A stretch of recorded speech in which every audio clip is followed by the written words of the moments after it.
Mesdames, Messieurs, permettez-moi tout d'abord de vous dire le plaisir qui est le mien de vous accueillir une fois encore ici, à l'hôtel de l'Assemblée.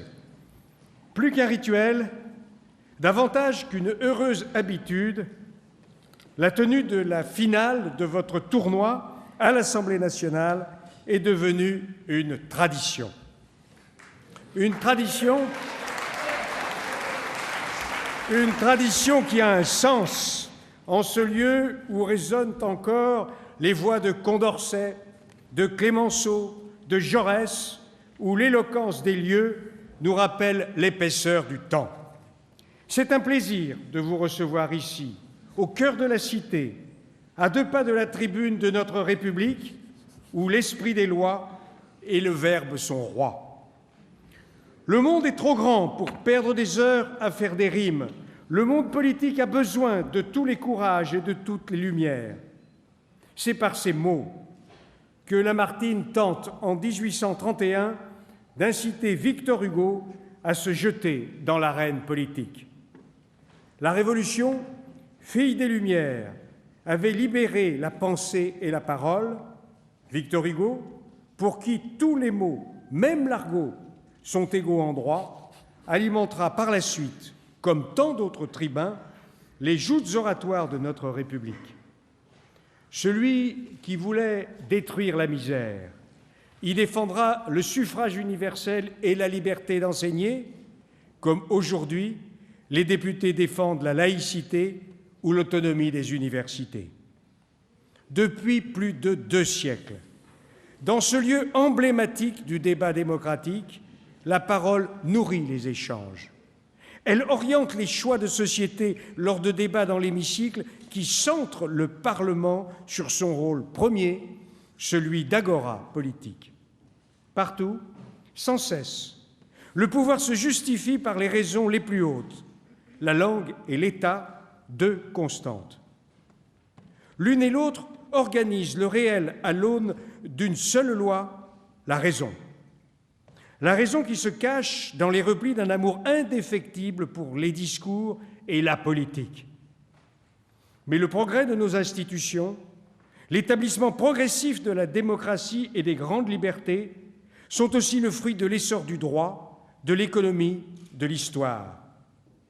Cette démocratie qui n'a de cesse de trouver son juste régime, ses lois les meilleures, c'est aussi celle des grands juristes, des historiens, des économistes, des scientifiques. Partout, sans cesse, de Westminster à Washington, de Wellington à Dublin ou à Paris, par vertu, cette passion de l'équité, ou par noblesse, passion de l'honneur, nos tribuns haranguent et défendent des couleurs et des idées, des projets et des rêves. Tous font vivre la démocratie, notre passion originelle, notre passion partagée. Et partout, au-delà du brouhaha des tribunes, des questions qui agitent, la réflexion se mêle à l'action. L'examen raisonné des enjeux collectifs préserve un équilibre qui, au sein de la démocratie représentative, garantit la qualité de la loi. Mesdames, Messieurs, à l'heure des tweets, des chats et autres SMS qui irriguent les réseaux et la toile, le plaisir de vous recevoir tient aussi d'autres raisons. Il tient au développement d'une idée, à la lumière d'une démonstration, au tranchant des arguments, à la fermeté d'une pensée, à la noblesse d'une nuance. Ces plaisirs de l'esprit, vous vous apprêtez à les démontrer. Je salue les finalistes de l'Université Paris 2 et de Télécom Paris Tech, et je félicite chaleureusement tous les étudiants qui ont participé au Debating Tournament. De mon expérience politique, du théâtre politique, que ce soit dans l'opposition ou dans la majorité, je retiens un élément particulier, la liberté de l'intelligence. Car, comme le revendiquait avant moi Victor Hugo, pour que l'intelligence donne à la société toute sa lumière, il faut que la société lui laisse toute sa liberté. All the world is stage, Use the claim Shakespeare. Mesdames, Messieurs, c'est à vous. Please, ladies and gentlemen, welcome the government team from Paris 2 Panthéon-Assas.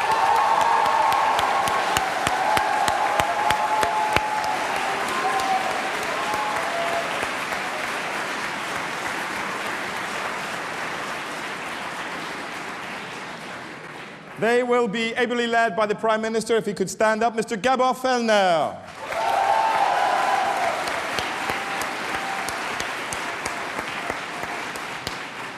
The second speaker, Ms. Daria Popescu.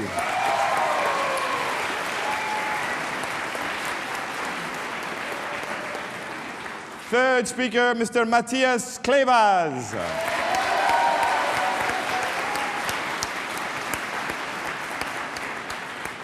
Their fourth speaker, Mr. Francesco Donini Ferretti.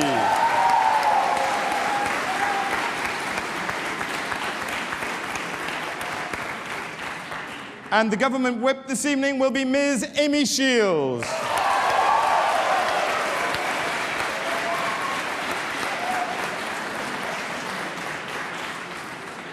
In our other semi-final, former winners Ensai, Paris Tech, came up against a team from another former winner of the trophy, and who are this evening's opposition, Telecom Paris Tech.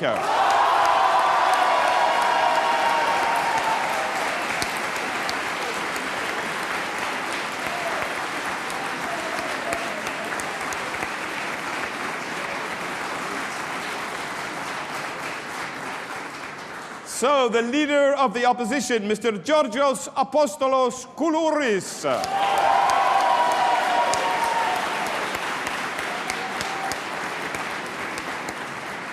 Second speaker, Mr. Edouard Sioufi.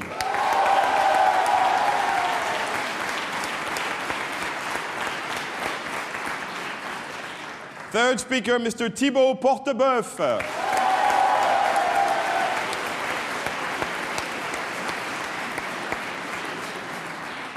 Their fourth speaker, Mr. Adrian Schindler.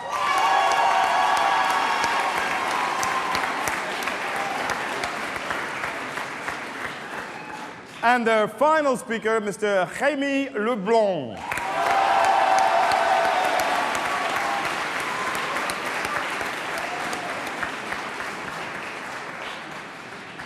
And now, ladies and gentlemen, please spare a thought for the men and women who will have the particularly difficult task and decision of choosing a winning team and best speaker this evening, the very distinguished members of the jury. We are particularly honored this evening to have with us, presiding over the jury, a lady who, despite her youth, has already held several important posts in the French government, ranging from secrétaire d'État chargé des Affaires étrangères et des droits de l'homme between 2007 and 2009, to secrétaire d'État chargé des sports until 2010. Earlier this month, she launched her political club and think tank, Allons Enfants. And yet, she still finds time to join us this evening, and certainly provides our jury with a special touch, or, as we like to say in the FDA, with a certain je ne sais quoi. Ladies and gentlemen, please give a special welcome to Ms. Ramayad.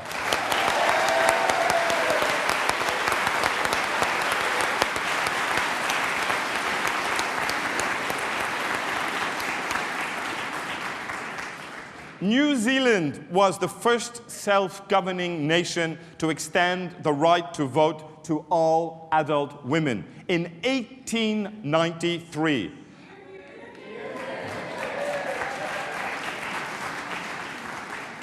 This is a record that New Zealand is rightly proud of. And we at the FDA, ladies and gentlemen, are rightly proud in our own way this evening to welcome the highest representative of New Zealand in France as co-president of the jury, the ambassador of New Zealand to France, Her Excellency Rosemary Banks.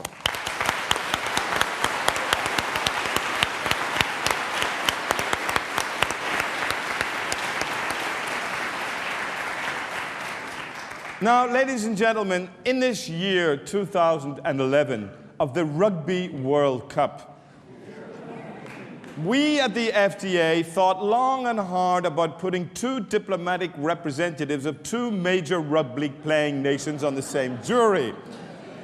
However, given the much acclaimed performance of the next member of the jury at last year's final, when he delivered one of the wittiest ever speeches we have had, it was impossible not to invite him back once more to be our co-president. And to our delight, he immediately responded positively. The Irish ambassador to France, His Excellency Paul Cavana.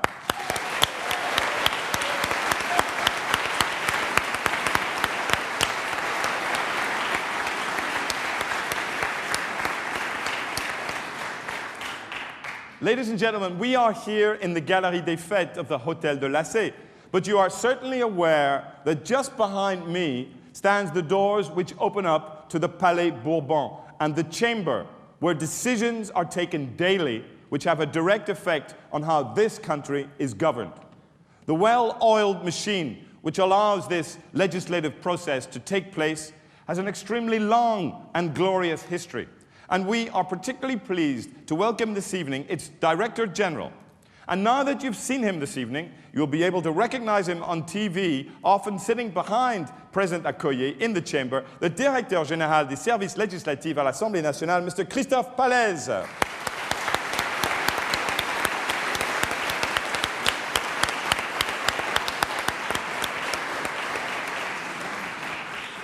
And the Assemblée Nationale is well represented this evening, for you are indeed lucky enough to have one of its most devoted and most respected civil servants on our jury this evening.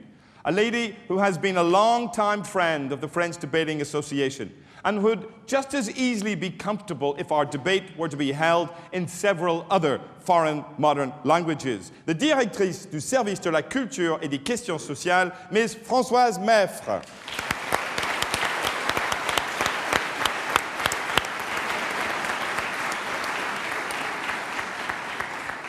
Now, ladies and gentlemen, please give a special welcome to our next judge, who represents the journalistic and associative dimension on our jury. This gentleman was instrumental in welcoming us for our second semi-final at the beautiful headquarters of the OECD here in Paris at the Château de la Muette.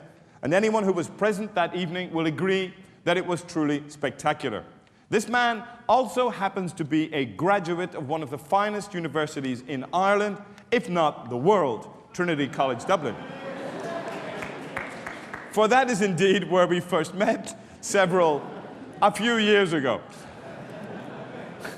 Our paths have crisscrossed since, and I am delighted to say that once again this evening, they crisscross here tonight. The editor-in-chief of the highly respected OECD Observer magazine, Mr. Rory Clark.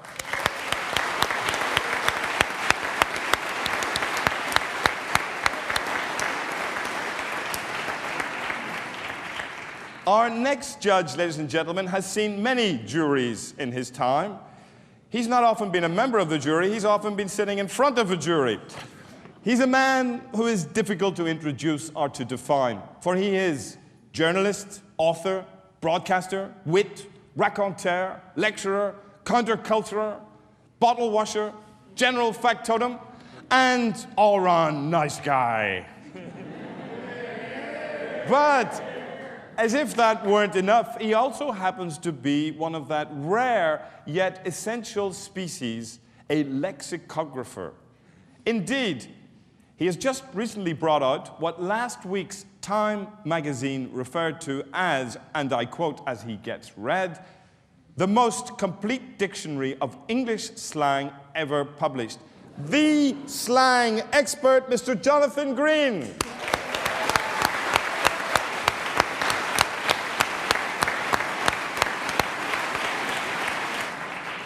It is also fitting, of course, that our Feast of Eloquence should take place here in France's cradle of oratory, the Assemblée Nationale. But that is even more the case given that the spectacle you will see this evening, ladies and gentlemen, is based on the rules and the procedures of the Assemblée's sister house in the United Kingdom, the House of Commons.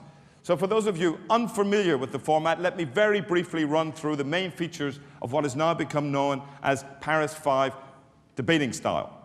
5 speakers from the government, 5 speakers from the opposition speak consecutively for a total of 6 minutes each. Speakers may be interrupted in 2 ways. First, by a point of information made by standing up with one's hand on one's head or with one hand outstretched. The speaker may or may not accept the point, but is obliged to accept at least 1 and expected to accept 2 during his or her speech. Acceptance or refusal of a point of information should be made clear either verbally or through a gesture. Second interruption, points of order, made to the chairman, to myself, who must accept. Points of order concern the running or the procedure of the debate. They are not included in the timing of the speech, unlike points of information. The timing, ladies and gentlemen, is first minute protected time, no points of information. At the end of the first minute, you will hear this signal. The speaker then has 4 minutes during which he or she may be interrupted by points of information from the opposition side. After that, therefore, at the end of the 5th minute, we will hear another signal. This means 2 things. 1, that the speaker may no longer be interrupted during the final minute, which secondly is, of course, a protected time. And at the end of 6 minutes, we will hear a slightly elongated version, in which case the speaker must draw his or her remarks to a conclusion as rapidly as possible. Ladies and gentlemen, after the 10 speakers have spoken, I will ask the members of the jury to retire. They will consider their verdict. They have sheets which I have included within their brochures, pointing out the criteria, which are content, presentation, teamwork, interruptions, and overall impression. But I underline, ladies and gentlemen, members of the jury, this is not an exercise on the standard of English. The English you will hear will, of course, be of a very high standard, but it is not one of the judgment criteria. During the time the jury is retired, I will throw the motion open to you, the members of the House. There will be a microphone circulating, and if you so wish, you can make an intervention for, against, on the motion, or ask questions to either of the 2 teams. We also expect you, ladies and gentlemen, to participate in a traditional fashion. If you agree with what a speaker says, you say that traditionally with the following words. Yeah. If you disagree with what a speaker says, the traditional fashion is, of course, shame. Thank you, ladies and gentlemen of the House. We look forward to hearing you. But all this talk is very well. As Cicero says, words are also actions, and actions are a kind of words. You, ladies and gentlemen, have come for action. So we will open the arena to our oratorical gladiators this evening. Let us move to the motion at hand. This House believes that passion is a threat to society, and it is with great pleasure that I would like to call upon the first speaker to propose the motion from Paris 2, our Prime Minister, Mr. Gabor Fellner.